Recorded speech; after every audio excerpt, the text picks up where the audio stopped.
நீரின்றி அமையாது உலகு என்ற வள்ளுவன் வார்த்தைக்கு ஏற்பதான் உலகம் இயங்கிக் கொண்டிருக்கிறது. மனிதர்கள் மட்டுமன்றி விலங்குகள், மரம், செடி, கொடிகள் என அனைத்திற்கும் நீர் முதன்மை ஆதாரமாக உள்ளது. நீர் இல்லை என்றால் இந்த உலகில் ஒரு உயிரினம் கூட உயிர் வாழ முடியாது. நீரின் தேவை நாளுக்கு நாள் அதிகரித்துக் கொண்டே செல்கிறது. இதன் காரணமாக பூமியிலிருந்து அதிகப்படியான நிலத்தடி நீர் எடுக்கப்பட்டுள்ளது. இதனால் பூமியின் நிலை மோசமாகிவிட்டதாக ஆராய்ச்சியாளர்கள் கூறுகின்றனர். மனிதர்கள் அதிக அளவு நிலத்தடி நீரை வெளியேற்றியதாக சிட்டெக் டெய்லி தெரிவித்துள்ளது.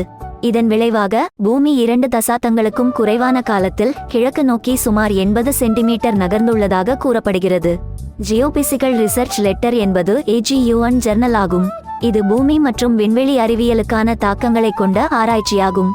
1993 மற்றும் 2010க்கும் இடைப்பட்ட காலத்தில் மனிதர்கள் 2150 ஜிகாடன் நிலத்தடி நீரை வெளியேற்றியதாக காலநிலை மாதிரிகளின் அடிப்படையில் விஞ்ஞானிகள் மதிப்பிட்டுள்ளனர்.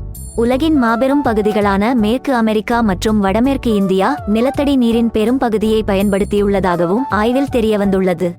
இந்த ஆராய்ச்சிக்கு தலைமை தாங்கிய சியோல் நேஷனல் யூனிவர்சிட்டியின் புவி இயற்பியலாளர் வென் சியோ, நிலத்தடி நீர் குறைவது பூமியின் சுழற்சி துருவங்களில் மிகப்பெரிய தாக்கத்தை ஏற்படுத்தும் என்கிறார். இந்தியாவின் பஞ்சாப் மற்றும் ஹரியானாவின் பல்வேறு பகுதிகளில் கடந்த சில ஆண்டுகளாக நிலத்தடி நீர் அதிகமாக பயன்படுத்தப்பட்டுள்ளதாக கூறப்படுகிறது. பொதுவாக ஒரு இடத்திலிருந்து அதிக தண்ணீரை பிரித்தெடுத்த பிறகு அது பொதுவாக ஆறுகள் மற்றும் கடல்களில் பாய்கிறது என ஆராய்ச்சியாளர்கள் கூறுகின்றனர்.